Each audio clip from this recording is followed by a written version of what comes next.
Emva kwaloko sobe sesiyaphetha ukukhuluma isikhulu sokugcina sikhuleke sihambeni nathi ukhalo lusilindile sibuyela eGoli khona namhlanje. Haleluya, nikhona ake ngikhulumeke ngathunywa uNkulunkulu angibizwanga ngabantu. Angigcotshwanga ngabantu, ngagcotshwa uNkulunkulu. uNkulunkulu wayilethe ebusuku. Wangitshengisa mina uNkulunkulu izwe labaphansi, ngalibona ngamehlo kwivision, ngakhala njengengane encane. Ukuthi kanti abantu mabethi bashonile baye endaweni enje mabengena Jesu. Ngoba uNkulunkulu wayesengihlulile. Lathi malifika izwi kimi, ngayizwa ivoice yakhe ikhuluma, uma ekhuluma uNkulunkulu bahlalele esho nje abantu bamdluza bathi uNkulunkulu ukhulumile. Hayi abamazi kahle. Yabona uba ubuza umuntu onjenga, maya khuluma uNkulunkulu yonke le ndawo yashake uyawa. Uma izokhuluma la ngevoice yakhe ufuna ukuthi usondele ubambe lensika. Maya khuluma. Baningi abantu bathi uNkulunkulu ukhulumile ukhulu. Maya khulumile uNkulunkulu noma unamafutha ayasho uyonda. Maqedwe ukhuluma kudleki. Ivoice yakhe maya khulumile noma sethule uyiziphinda phinda. Futhi ivoice yakhe mayikhuluma ngathi nama waves yalula. Akakhulumi iminute lide kakhulu, akakhuluma into ende. Mayithi sukuma usho kayi1 uzoyizwela na ukuthi nepower yezwi lakhe. You have to stand up. Ukhulume nikhona. Ngathunywa uye ukuthi ngishumayela abantu wathi yonke into engitshengise yona tshela abantu. Mangabetshela abantu icala lizoba kuwe. That is why ngingaphumuli ngihamba zonke indawo. Njengoba kudlulise bala ama local churches team le abaphelele. Nale mshini la ihlalile ayishiwe emotweni sihamba yonke indawo. Namhlanje sila ngizokhuluma izwi likaNkulunkulu, sikhuluma inyaniso iqiniso njengoba linjalo. Haleluya. uNkulunkulu bafowethu njengoba ngishilo nalapha ya sisemangcwabeni. Uyabathanda uNkulunkulu abantu, ubathanda bonile. Kodwa ufuna baphenduke benze intando yakhe. Haleluya. Into enkulu engiyitholile mina uNkulunkulu sikhohliswa kakhulu. Baba mkhulu bethu bakhohliswa batshelwa into eziningi. Mawushona umuntu eshona ungakhuluma naye. Hey, umuntu uhamba ngalelo langa aye la besebenzela khona. Ngitshela iqiniso bakithi umuntu akafike emoshali. Uzoyibona nawe lento mawushona awufike emoshali, umuntu akawezwa amakhaza. Umuntu uma eshona uyaphuma emzimbeni, uyawubona umzimba ulele phansi, ubone ukuthi uphumile ngoba umuntu umoya nomphefumulo. Uma ngabe engazange imukele inkosi uJesu ukuthi asindise izono zakhe zingathethelelwe, uyehla ayaHades izwe labaphansi. Umuntu oyaHades umuntu ofe izono zingathethelelwe, uNkulunkulu ngolaka lwakhe wayilayitha ngomlilo indawo yaseHades.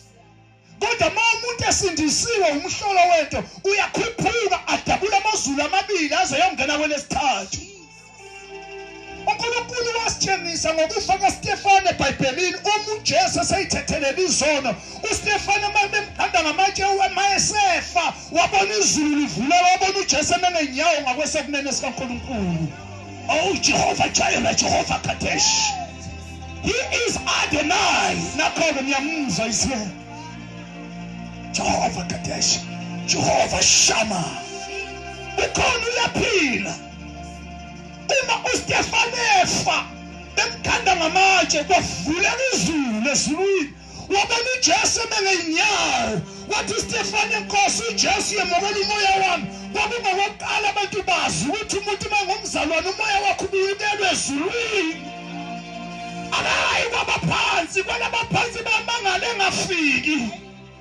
Kosebake ngibatshele umfihlo yento usesithendiswa noma ngabe kuthiwa bamlindile kwalabaphansi bamangele namanje akafiki ngoba uphakame ngosuku eshone ngalo.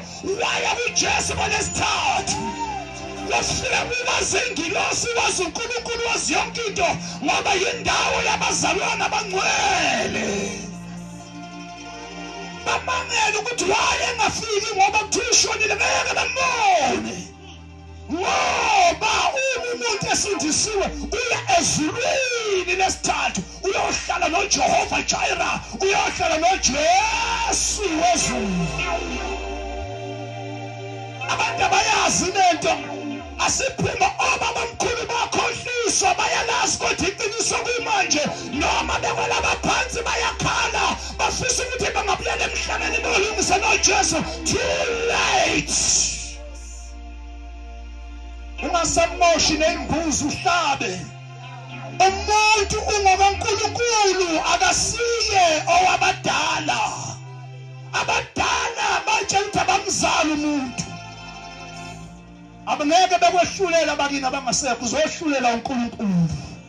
Nabo bahlulela uNkulunkulu. Hey, awufundele lelizwi. Ufuna sifundele incwadi 1 Timothy chapter 2 verse 3, 4, 5. 1 Timothy chapter 2 verse 3, 4, 5. Awufundele ngombhobho. 1 Timothy chapter 2. Lokhu kuhle. Funda ngombhobho uvule wonke. Lokhu kuhle.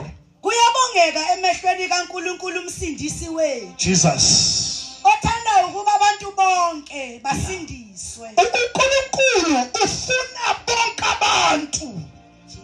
Uyishilo ubabudlisa lento. Ufuna bonke abantu basindiswe. Mawumuntu usengxakini. Kumele ube yigusha ukuze ungasindiswa. Kumele ube yinja, kumele ube inkomo, kumele ube ibhoko ukuze ungasindiswa. Mawumuntu ngumfanekiso kaNkulunkulu. Usadana kazange adala umuntu usathana. Bonke abantu bavela kuNkulunkulu. Nangu uNkulunkulu uyakhuluma. Bamphikisa nabantu. Bamphikisa abantu bathi indaba yensindisekho. Nanti iBhayibheli uthi ngifuna bonke abantu basindiswe. Uma ungasindiswa uzoya Hades, kuvutha umlilo, uzoyidela inkani yokukhala njengengane encane. Hey, ipheleliwe insindiso. Kwaze kwabe ngazuthi iluzi ivela kubantu kanti ngeke iziziluzi ivela imile. Ne-judgment into engangazayo ngosuku lokwahlulela niyazi into iphi incwadi eyofundwa. Abanye abazi kuyofundwa iBhayibheli. Oh Jehova nisi. Ngiyafunda lencwadi ukuthi ngathi ngiyathanda mina uNkulunkulu.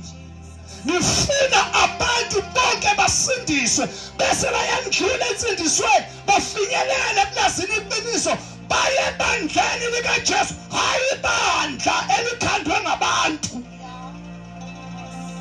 Wishilo babudlulisa lento ake ngintshela umhlolo wento. Ibandla uthe uJesu ngizolakha ibandla lami amasange Hades akulohlula kusho ukuthini lokho? Abantu abazokhonza kule bandla baya Hades. iHades yindawo yabafile engaphansi komhlaba. Ngeke uye ngomzimba khona uya ngomphefumulo nomoya. Iqiniso leli elikhulunywa la. Uthi uthanda bonke abantu basindiswe. Isizathu ukuthi uyabathanda yini insindiso? Kanti yini insindiso? Insindiso ukuthethelela kwezono. Uqamba amanga. Bathini ngeXhosa uxolile. Wangathetha inyani isono. Ngeke sisuke kufike kuJesu. Uthathile izinto zabantu isono, ubulele isono, zonke lezi izinto izono. uJesu kuphela isusayo. Noma ngingaxolela uzoxolisa ukuthi ubulala ingane yami ngesibhamu ngaxolela mina. Kodwa usadinga ukuxolelwa uJesu. Bengaxolela uJesu uzodonsa ngodizini today udlule emhlabeni. Kodwa uNkulunkulu ngoba uyasithanda kwela phezulu wathumela uJesu ukuze kuxolelwe izono. Waxolela izono kuthiwa lokho ukusindiswa. Zixolele ekathenjiswa ixolela izono. Ngithema ngishumayela sivuselela umndeni kwathema ngabakhumbuza. Wathi ngibatshele umndeni uphelele. ngibonile mina mangifika la ekhaya la ngendlela kwenziwa ngayo ukuthi bebemthanda emazingeni sesithenjiswa. Yabona umuntu mabemthanda ekhaya ubona nje ngendlela abenza ngayo ngendlela abakhuluma ngayo bebemthanda kakhulu. Let me tell you now iqiniso. Uma ningasindiswanga ngeke niphinde nimbone, forget it. Ngoba la khona usendaweni elungiselwa abantu abamlalelile uNkulunkulu. Nisho ingane zakhe mayifuna ukumbona ngelinye ilanga mhlaze ndlule emhlabeni kumele bahambe indlela ehambile ngoba simbili le ndlela enye iyakuyela abaphansi enye iyakuyela abaphezulu abayombona yilabo abayosindiswa njengoba namhlanje zalivula leli thuba ukuba basindiswa bamfunayo uNkulunkulu abangasindiswanga ngeke baphinde bambone uthenjiswa ngoba uhleli kulesithathu izulu ukhuluma nawe. Uhlele eduze kwesihlalo sobukhosi uhlele namazalwane sewazi uJesu sewazi uNkulunkulu wazi izulu ngeke liphinde limbone. Abahleli kwelabaphansi abambonanga kafikile yizwa ngami.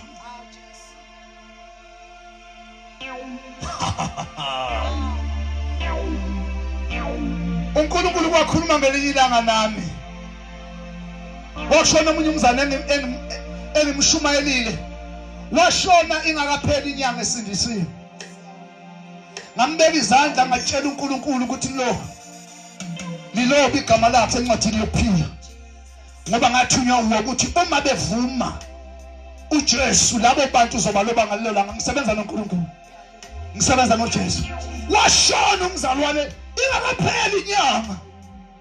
Ngakhathazeka emoyeni ngoba wayengaka attend inkonzo eziningi bakudlulisa. Mastart kumngcwaba. Ngangena kwi fasting ngazila ukudla for 3 days. Ngizokwenza enye into ke manje ngithi why ngizila ukudla? Ngifuna ukukhuluma noNkulunkulu. Ngifuna ngitshengise, ngifuna ukukhuluma noNkulunkulu anginikeze igaranti ukuthi ufikile umphefumulo wakhe. Ngangimkhonze kakhulu. Ngakhuleka kuNkulunkulu ngamtshela Jehova Jireh. Ngikhuluma nawe njengamanje ungithumile ukuthi abantu baphume ezonweni beze kuwe. Ukuze bengaya hidesi.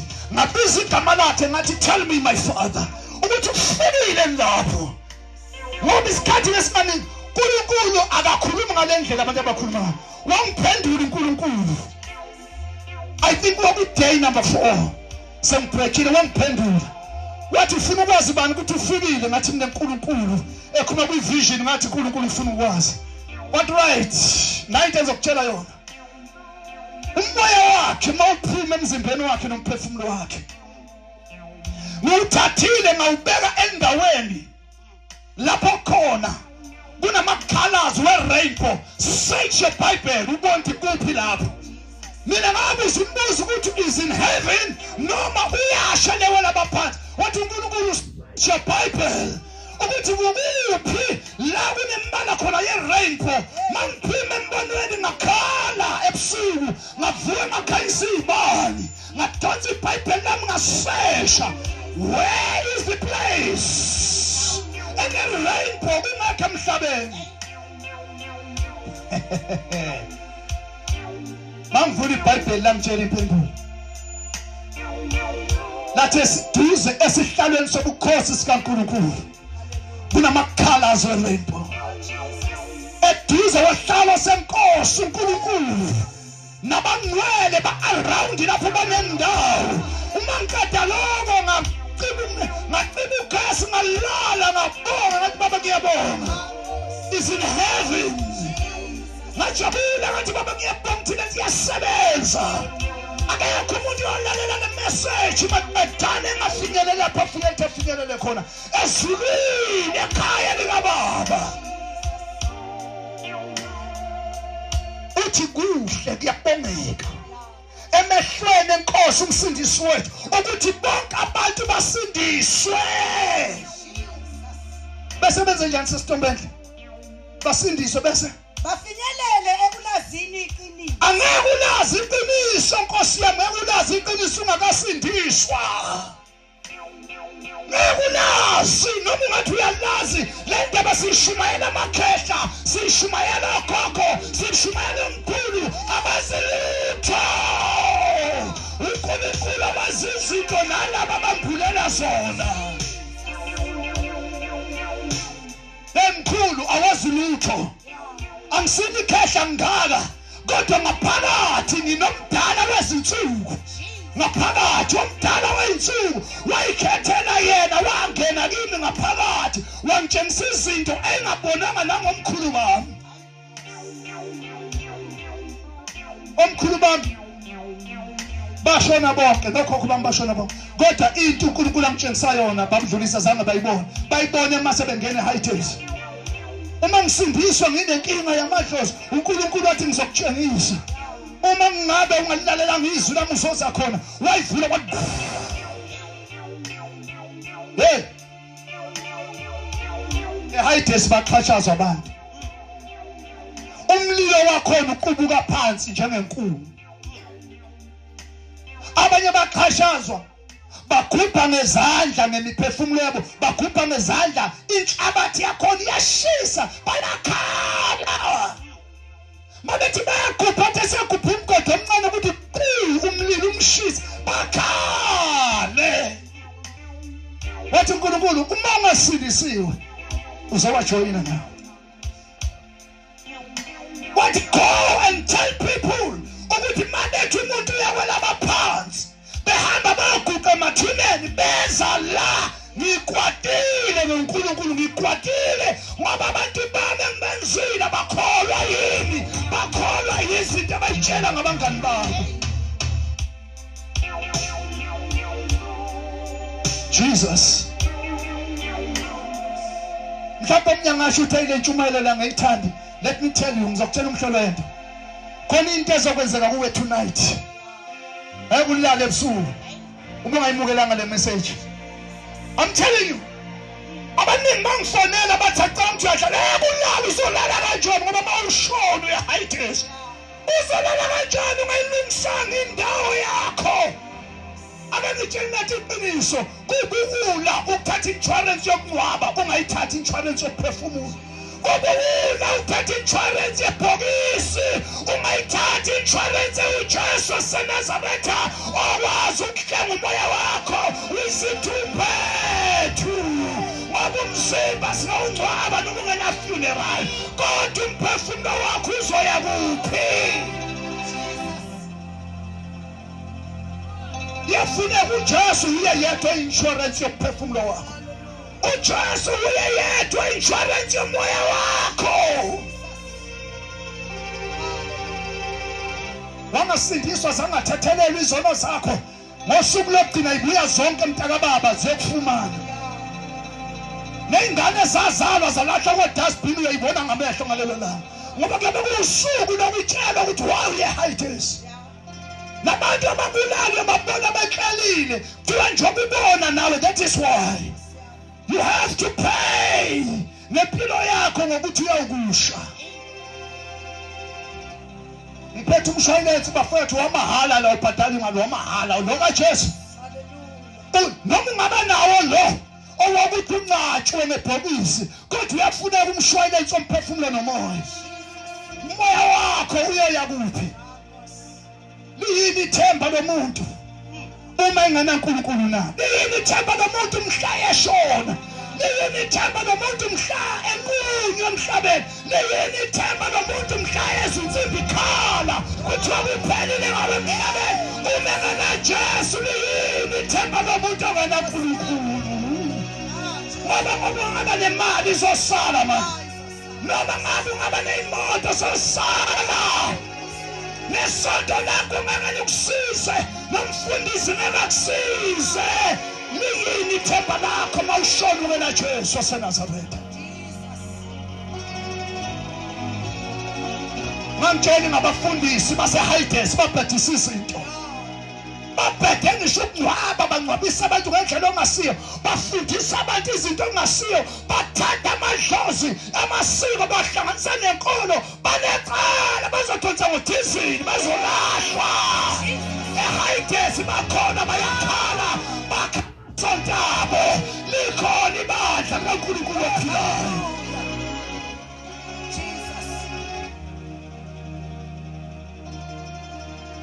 Abafunde ngenzansi thini siya ku verse 6.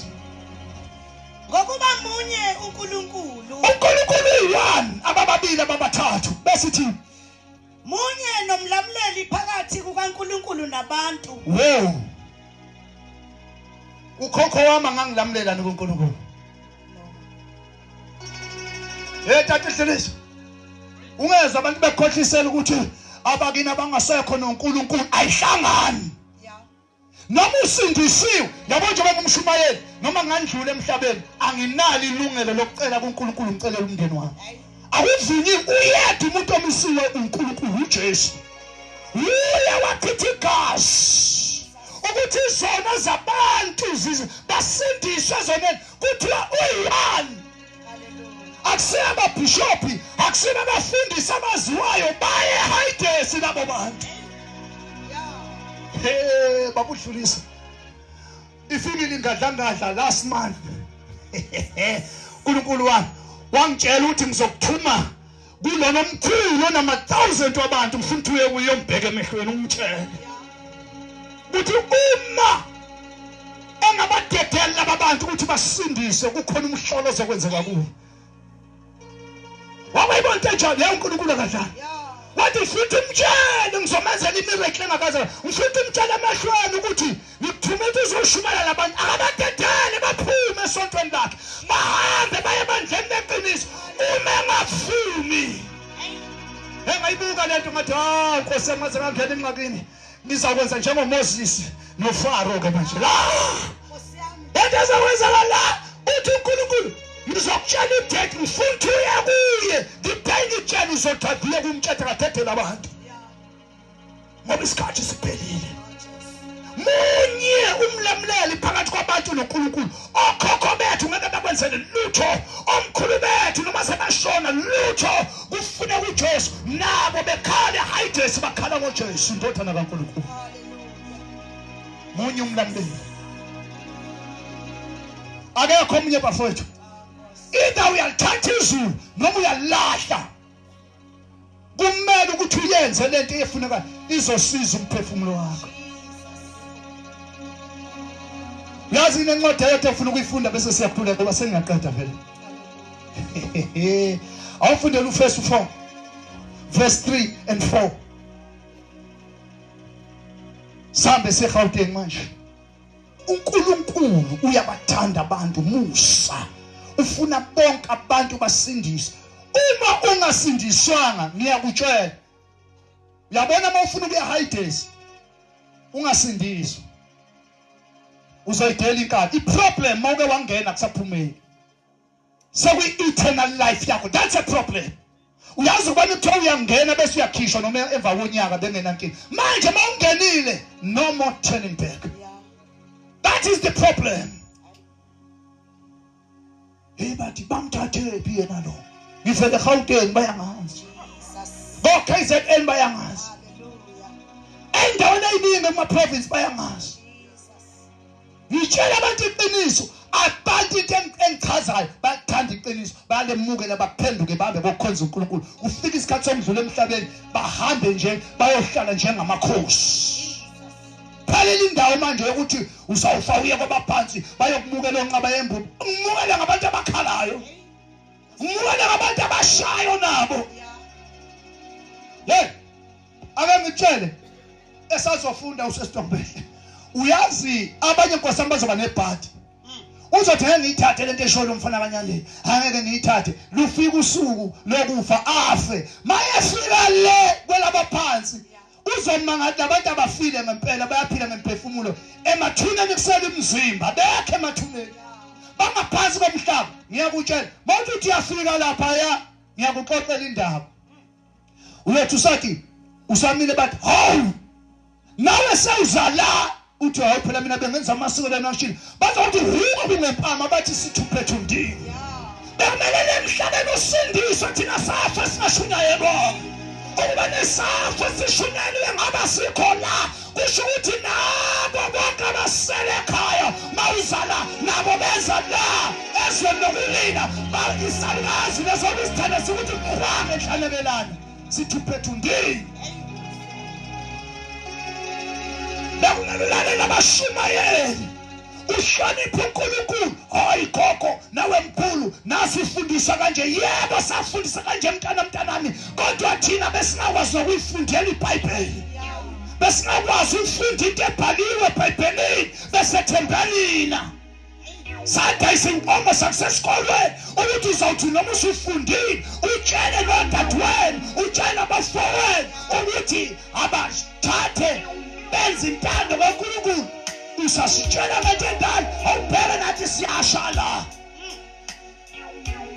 Thina simkhonza ngoNkulunkulu bashunyayela, kodwa wena ushunyayeliwe. Usenza la kwalabaphansi lasikhala khona lasisha khona. Ikhehle kudala likukhahlele uzuwe phansi. Siwulandile. Bekanti uhlakaniphile uzosha nathi. Thina sasinayanga nasesikolweni sadlala amabhunu esiqhaphaza emaplazini asibonanga lutho. uJesu akasithethelelanga ngoba siyenzanga intando saba nethemba ukuthi umndeni osele emuva uzolungisa izinto ngoba bebeyibona inombolo uzala. Bakhale nawe bathi hawu saze samzala umuntu ongaboni.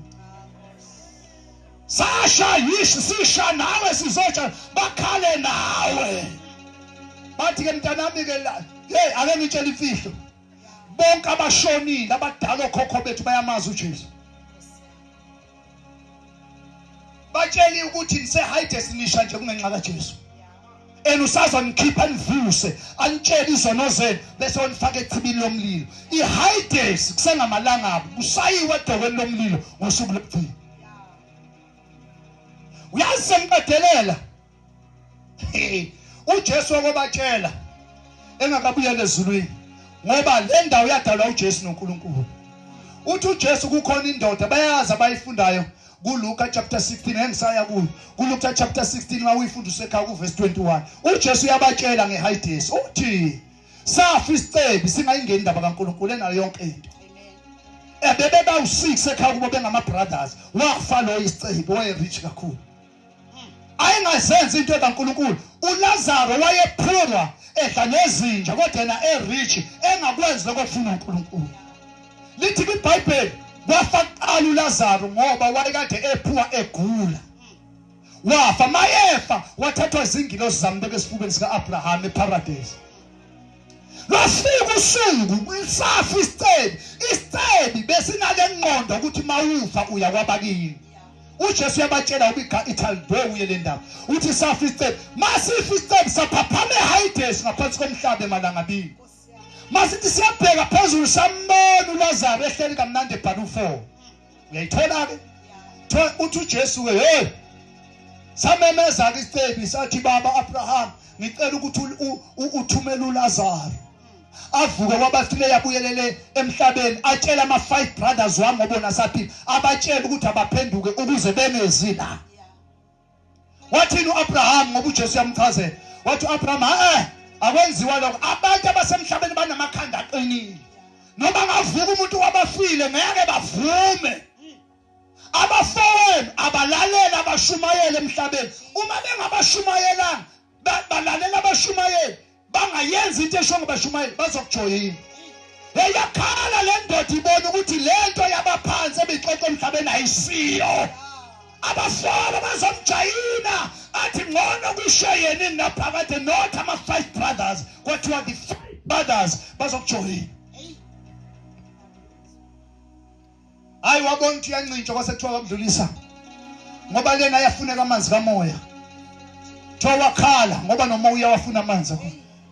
Bathi baba Abraham ngicela request esibili. Ngicela ukuthi uthumele uLazaro ngoba nina nazo zonke izinto zikamoya lapha. Acophoze enkomishini. Azontontisa ngicela nje drop yamazi izothi nje nto olimini lami ngoba la ufikile ilangabo. Hayi liyangikhotha. Bathi walalalaka uLazaro akavunyelwe ukuthi eqe ngapha ongapha ngoba kulotshiwe eBhayibhelini kodwa abafundisi ngoba bafuna imali kubantu abafuni ukutshela abantu iqiniso. That is the problem. Bazosha nabantu abaningi. Funeka insindiso bafethu uthando likaNkulunkulu.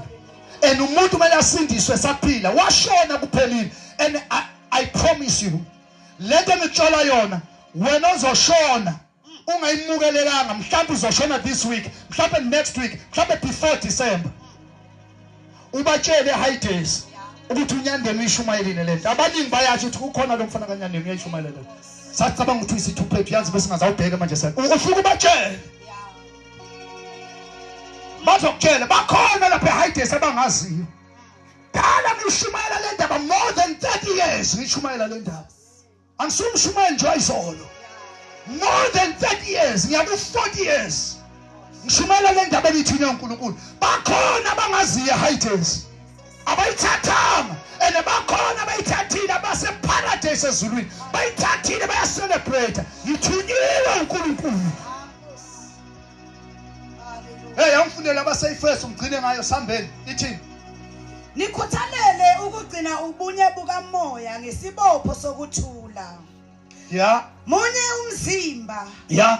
Munye umoya. Yeah. Njengalokho nabizelwe ethembeni linye lokubizwa kwenu. Yeah. Yinye inkosi. Inkosi yinye inkosi uJesu ya. Yinye inkolo.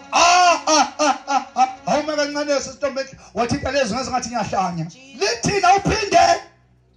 Yinye ini. Yinye inkosi. Yeah. Yinye inkolo. Nisule bazali eyi-1 inkolo.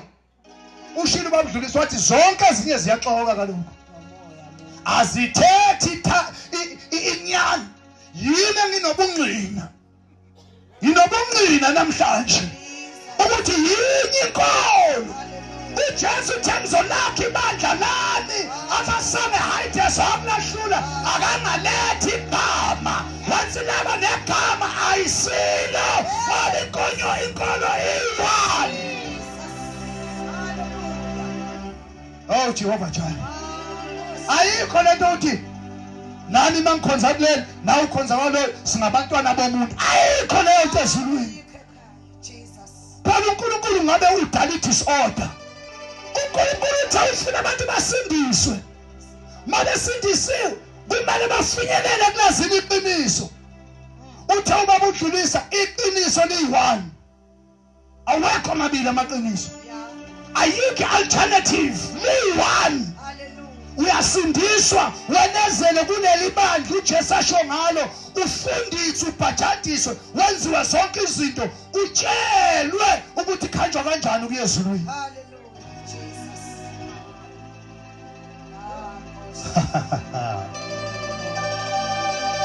Uyazi le ntshumayelo iyabamangalela bonke abantu abayizwile ngcono umuntu ongayizwanga bonke sibona namhlanje banecala uma bengalimukela izwi lenkosi banecala awuthuswa sengiyakhuleka manje sengiqedile manje.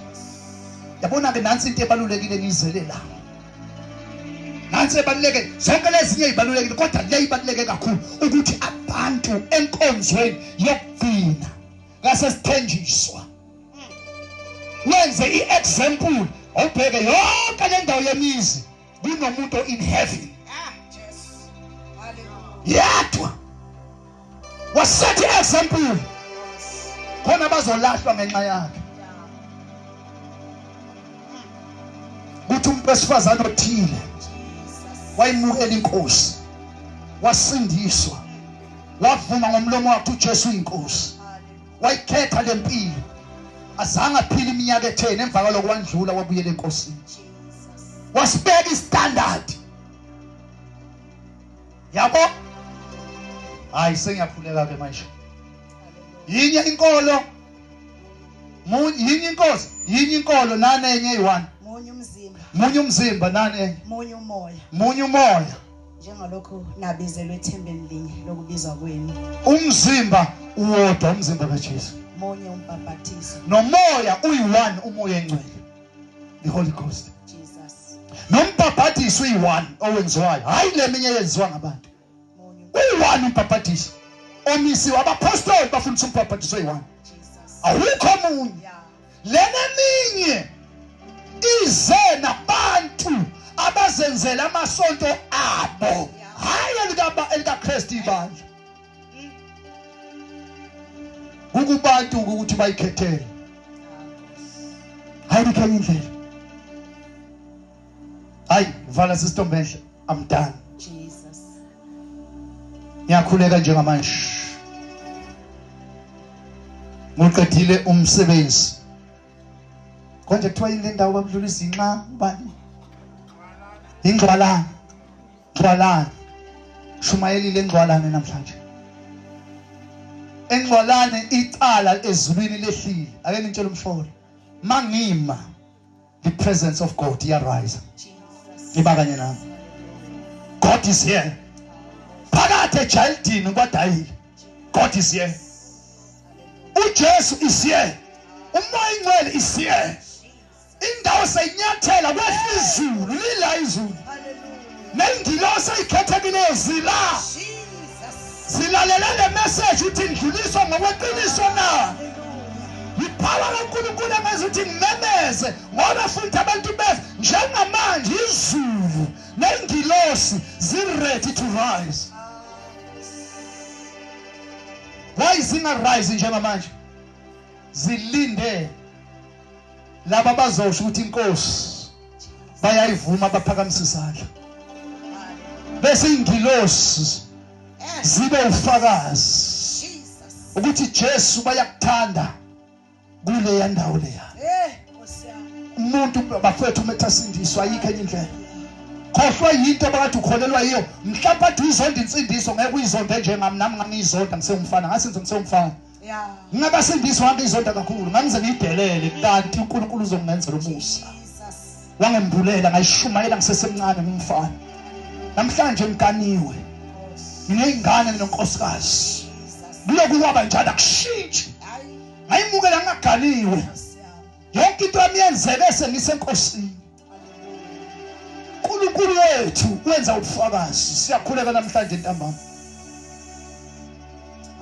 before ngikhuluma noNkulunkulu ake sigebse nje amakhanda ungasukumi hlela uhlele khona kwisiti yakho ube comfortable nje ngenisa ikhanda ngifuna ukukhuluma noJehova Jireh awumile ume nje kanjalo ungabusanyakaza before ngikhuleke ngifuna ukukhuleka nalabo abathi inkosi uJesu uNkulunkulu wethu nathi waloba amagama ethu sizwile le ndaba uphamisa isandla lapho khona ngifuna uzobheka umuntu phamisa ndawo khona ngifuna ukukhuleka nabasho kanjalo ukuthi inkosi uJesu nelami igama lilobe encwadini yokuphila nakho ke ngithanda lezaniba ke nje kanjalo ngifuna ukuthi ingilozi zezulu zinibone ngifuna umoya ingcwele nibone iphamisa nje kanjalo inkosi uJesu bathi lelibayo waloba amagama abo encwadini yokuphila bazwile izwi lakhe abafuna ukuya Hades bafuna ukuya Paradise phamisa nje kanjalo ngifuna ukukhuluma noNkulunkulu phamisa nje kanjalo Father God siyabonga nalabo abalapha ngaphandle abayiphamisile izandla siyabonga bakuthandile abantu kule ndawo uNkulunkulu ophilayo uJehova Jireh uJehova Kadesh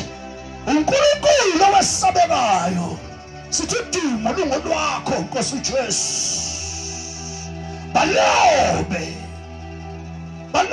encwadini yakhe engcwele egameni likaJesu waseNazaretha bese baprotecta bengalahla ngasuku lokugcina balobe encwadini yakhe yokuphila ngoba uNkulunkulu ophilayo iphakeme bayayivuma insindiso yakho ngisho ingilosi zakho zingofakazi they see lobe ngikubonayo they see nawe ukhona uyayibonela izulu line lakho sithi bayede uyizulu uNkulunkulu onamandla ophakeme kakhulu uyasabeka bangabakho balobe encwadini yakhe engcwele bangcwelise ubaprotect bakukhonze kusukela namhlanje bakhiphe kumnyameni kaSathane bakhiphe intweni zezwe idukisayo bangene kweyakhe indlela yeqiniso nobungcwele bayethe kuyizulu fanele bukhosi baba siyabonga akekho njengawe